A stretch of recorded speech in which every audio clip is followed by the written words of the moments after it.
Hey everyone, and welcome to Good Morning Sunshine. I'm your host today, Brandon Lee. Today we've got a really special guest with us today. His name is Denis Parcells, and he is the director of the Glendale Elementary School District System of Care Center, also is known to as the Glendale System of Care. There you go, you got it. I've had the chance to go out to the Glendale System of Care back in November, and it's such a fascinating model. It's such a fascinating concept in really using public facilities, or what used to be a school, and really turning it into a one-stop shop of pretty much all healthcare and behavioral healthcare needs, and bringing a sense of community. So first off, tell me about just what this even looks like for folks who are watching and listening for the first time. They're like, what the heck are they talking about? Tell us more about this concept, what it looks like, what it feels like for the community. And it's a really unique concept. When we were designing it, there wasn't really a whole lot out there. I mean, we went and looked at some other community centers and facilities, but what we're really trying to make it, like you mentioned, is just we want it to be that one-stop shop where anybody from the community can come and get all your needs met in one place. It's kind of a unique concept because typically people are going for help and it's call here, go here, make an appointment here, do that. And we're all well-intentioned, but we know that doesn't work. Doors, no, life happens. So. Yeah, and we know that doesn't work really in the underserved populations. Before we get into the services that you all provide there and really hold space for, what did it used to be? So it was, unfortunately, we did have to close a few schools due to the declining enrollment, but fortunately, really important to our superintendent, Miss Cindy Zagata-Jones, and just our leadership team, that if we were gonna take something, away from the community, we wanted to make sure we gave back to the community. Sometimes you have to lose something in order to make space for something even better. Yes. And I think this is a great example of that. So it was a former elementary school, but now we've repurposed it to be our system of care center. It was laid out like different buildings kind of all around the campus, which really serves a great model for what we're trying to use it for. So like every building is a different area of service, and it did go under some remodeling. So we really wanted it to not have that school feel. We wanted it to have that community center feel, and I think we've really accomplished that. And then it's just nice now that we have each building is for a different area of service, and then we're trying to bring in partner organizations to provide their services out of one of those buildings for the community. And I know Molina Healthcare is a huge sponsor and a huge supporter of what you all are doing out there, because Molina Healthcare is ingrained in trying to elevate its community, right? To Absolutely. give them and provide them with these kinds of services that are easily accessible. So I know Molina is a huge partner of yours in that mission. Tell me about this menu of options. Like, if people go to the Glendale System of Care and they come to this place, what can they experience? Like, what can they do? What can they choose?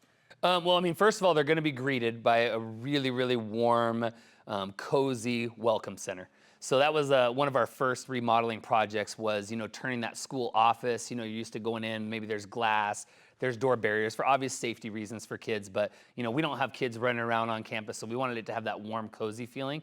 So they're gonna come in and have that warm feeling. They can get some coffee, they can get a snack. And then our administrative secretary and one of our social workers is right there at the front desk to greet people, to get to know them a little bit, start that relationship, and then really start digging deep on what are those needs that you do have and how can we help you meet those needs.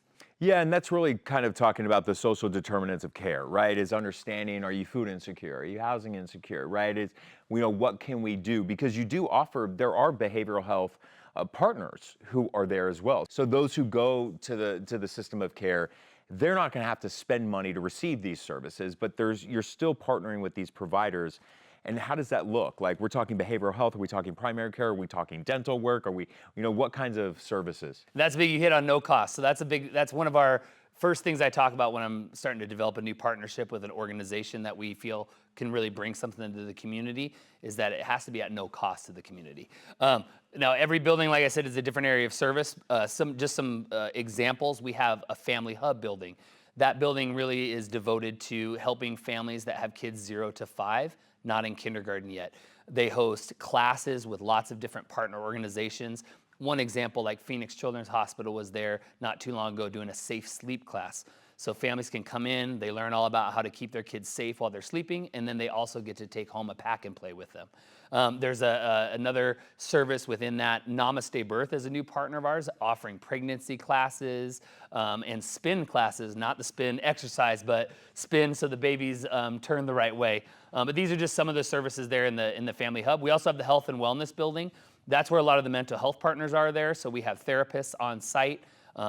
Lots of different organizations. We actually have 6 mental health partners, but they all offer something a little bit different. I know we were chatting a little bit earlier. We know you're into art, and you love art therapy. So we do have Resilient Health is one of our partners, and they offer art therapy groups on campus. Yeah, they have their Art Awakenings program.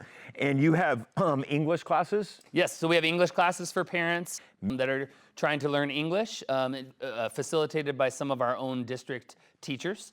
So it's a really great opportunity for families that are, trying to learn the language a little bit better and bridge some of that gap maybe with, being able to speak to their teachers and the kids and everybody else. And it's also food, clothing? Yep, so St. Mary's is a big partner of ours. We do a mobile food distribution every 2 weeks, so bi-weekly, where we give out anywhere from roughly 350 food boxes, usually serves about 1,700 to 1,800 individuals with those food boxes, as well as we have a pantry on site that we can help people with that as well. We also have a clothing closet in our social services building. Great partner, Callahan Cares. Did the whole clothing closet. It looks like a little small department store. They stock everything. Our social workers are able to take clients into the clothing closet, let them shop. They're able to shop with their families, get the things that they need. Also gives us access to put in requests for Grand Canyon University's City Serve, which is a giant warehouse of like home furnishing goods. So families, if let's say they need clothes, but we also find out maybe 2 of the kids need a bed. So they can go in, they can shop for clothes, all at no cost to them, and then we can put a request into CityServe to try to get beds for the family as well. And if they have that in their stock, they will use one of their distribution partners to pick it up and deliver it right to the family's home. I have to say that I got to see this place firsthand when I was back there in November with Molina Healthcare. And there was that big winter coat drive. And I was able to get my camera out and I was able to film these families with these kids. And what I loved about it, it was so welcoming that I don't believe any of these families felt ashamed or they didn't feel shame. So I got to see this place operating in real time with a lot of folks there and really kind of meeting the community where they're at in that community in Glendale. So from all of us, I can really say thank you for the work that you guys are doing. Thank you. I'll accept it on behalf of everybody who works there. No, I know you I'm will. just one piece of it. We're very fortunate. We have an awesome team. We've got social workers on site. We have behavior specialists. We have our Family Hub team. We have our wellness representative, our lead nurse from the district, not to mention the hundreds of volunteers that come in and help us with that. It's like a lot of that behind the scenes stuff, right? Setting up for those events, creating the food boxes the day before the distribution. A lot of that behind the scenes work is what really helps make it happen. And I have to mention Molina because they're just such a great partner, and I know you mentioned them too, for just days like that. And we actually do 2 community type of days at the center in partnership with Molina and another great organization called the Glendale Strong Family Network. But they host that a back to school event, and Molina brings backpacks of supplies because it's summertime, coats not needed, but we need those backpacks, need those supplies. And Molina does such a great job, just like you said, of all their employees come, volunteer their time at those events.